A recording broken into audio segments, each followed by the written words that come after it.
Good morning student. Srishti Hindi Pathshala कक्षा 4।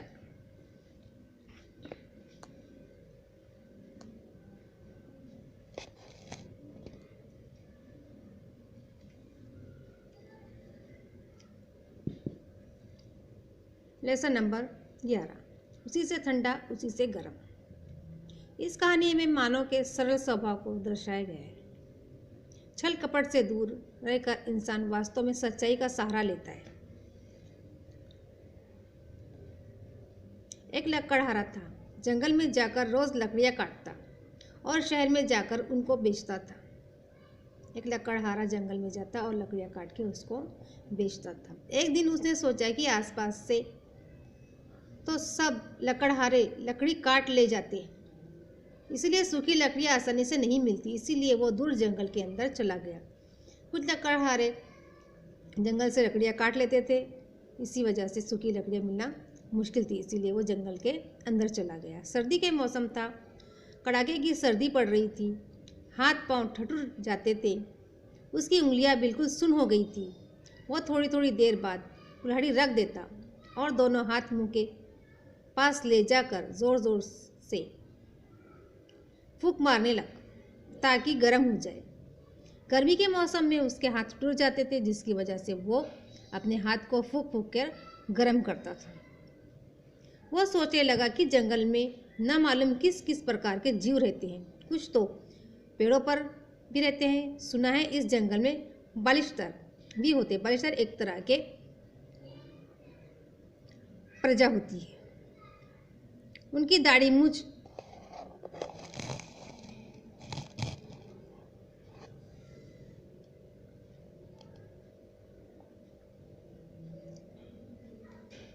सब कुछ होती है, मगर होते हैं बस हथेली भर के। हम तुम जैसे कोई आदमी इनकी बस्ती में चला जाए तो उसे आश्चर्य से देखते हैं। वो व्यक्ति हम लोग की तरह ही होते हैं, लेकिन हथेली भर यानी छोटे से होते हैं, बोने से। और अगर उनकी बस्ती में कोई चले जाए तो उन्हें सिर्फ आश्चर्य से देखते हैं। लेकिन ये हम लोगों से ज़रा अच्छे होते हैं। उनके लड़के किसी परदेसी को सताते नहीं। उसका मानना था कि वो लोग हम लोगों से अच्छे होते हैं, क्योंकि उनके जो बच्चे होते हैं वो किसी परदेसी को आने वाले को सताते नहीं हैं, और ना ही उनके पर तालियां बजाते और ना ही पत्थर फेंकते हैं। यहाँ तो अच्छे बच्चे भी ऐसा नहीं करते, लेकिन उनके यहाँ तो सभी अच्छे होते हैं।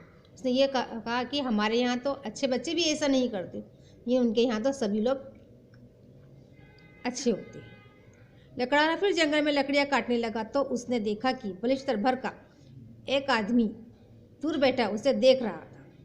मियाँ बलिश्तर ने देखा कि लकड़हारा बार बार हाथ को फूंकता है, तो सोचने लगा कि यह क्या बात है। देर तक अपनी ठोडी अपने नन्हे से हाथ पर धीरे धीरे बैठा रहा, मगर कुछ समझ में ना आया। जब वो लकड़ियाँ काट रहा था लकड़हारा, तो वहाँ पर सामने एक बलिश्तर और जाति का जो व्यक्ति होता वो वहाँ पर बैठा उसे देख रहा था। और वो जिस तरह से अपने हाथों को फूंक कर गर्म कर रहा था, वो सोच रहा था कि आखिर ये क्या कर रहा है।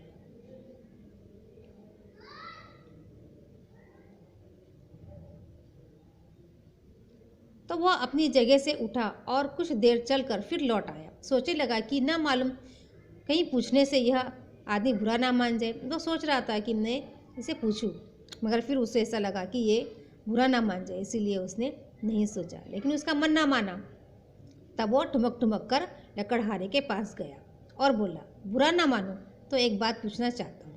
लकड़हारा को ज़रा सा अंगूठे के बराबर का आदमी देखकर हैरत भी हुई, हंसी भी आई, मगर उसने हंसी को रोक कर कहा, हाँ हाँ भाई, ज़रूर पूछो। जब वो लकड़हारे के पास आया तो लकड़हारा उसे देखकर हंसने लगा और उसे हैरत भी हुई। फिर उसने कहा कि चलो क्या बातें पूछो। तुमसे यह पूछना चाहता हूँ कि तुम मुंह से हाथ को फूंक सी क्यों मारते हो। उसने उससे कहा कि तुम अपने हाथों को फूंक क्यों मार रहे हो।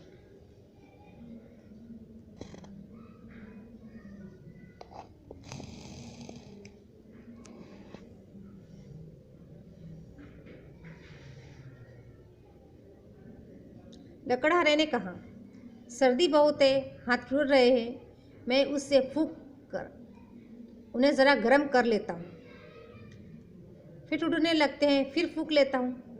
लकड़हारे ने कहा, गर्मी की वजह से मैं फूंक करके अपने हाथों को गर्म कर रहा हूँ। मियाँ बरिस्टर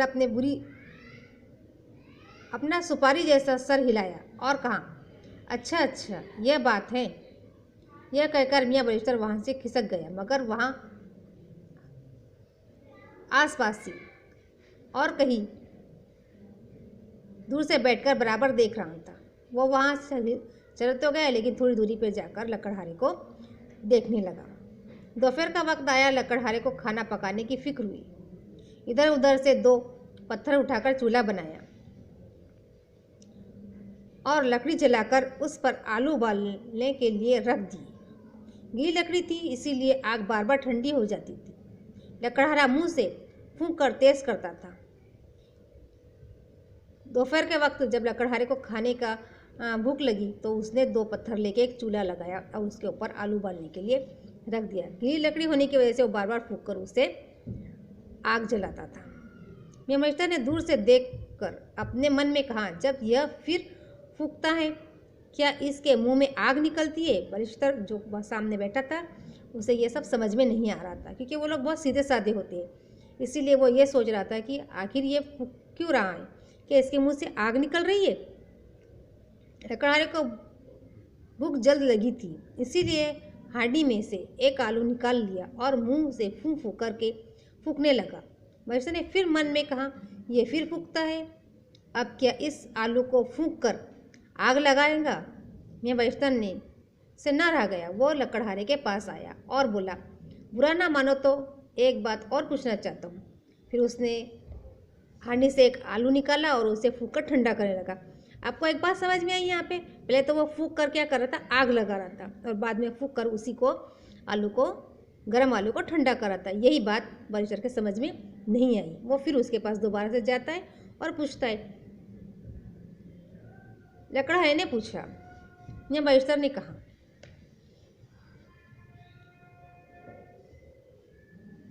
तुम सुबह मुझसे कहा था कि मुंह से फूंक कर अपने हाथों को गर्म करता है, अब इस आलू को क्या फूंकते हो? यह तो बहुत गर्म है, इसे और गरमाने से क्या फ़ायदा? देखो, फिर उसी ने वही कहा कि सुबह तुम अपने हाथों को फूंक रहे थे इसलिए कि वो हाथ ठंडे थे और तुम फूंक कर उसे गर्म कर रहे थे। अब तो ये गर्म ही आलू है, तुम इसको फूंक कर क्या कर रहे हो, और ज़्यादा गर्म कर रहे हो? नहीं, ये आलू बहुत गर्म है, मैं इसे मुंह से फूंक फूंक कर ठंडा कर रहा हूँ। उसने क्या कहा कि उससे ये आलू बहुत गर्म है और इसे फूंक कर वो ठंडा कर रहा है। यानी हमारे हवा मुंह से जो निकलती है वो हवा वो ठंडा भी करती है और गर्म भी करती है। इस पाठ का यही तात्पर्य है। ये सुनकर मियाँ बरिस्टर का मुंह पीला पड़ गया। वो डर के मारे थरथर कांपने लगा। लकड़हारे ने पूछा, क्या हुआ? क्या सर्दी बहुत लग रही है? बरिस्टर बराबर पीछे ही हटता चला गया और जब फिर दूर चला गया तो बोला, यह न जाने क्या बला है, कोई भूत है या जिन है, उसी से ठंडा उसी से गर्म। हमारी अकल ने यह बात नहीं घुसती। यही यानी कि हम जो फूंक रहे हैं, जो हवा निकल रही है हमारे मुंह से, उसी से गर्म भी किया जा सकता है और ठंडा भी किया जा सकता है। लेकिन जो ये प्रजा होती है, ये वो बहुत सीधे होते हैं और इनकी समझ में ये बात जल्दी नहीं बैठ सकती। इसीलिए उसी को समझ में कुछ नहीं आया और वो वहाँ से चल पड़ा।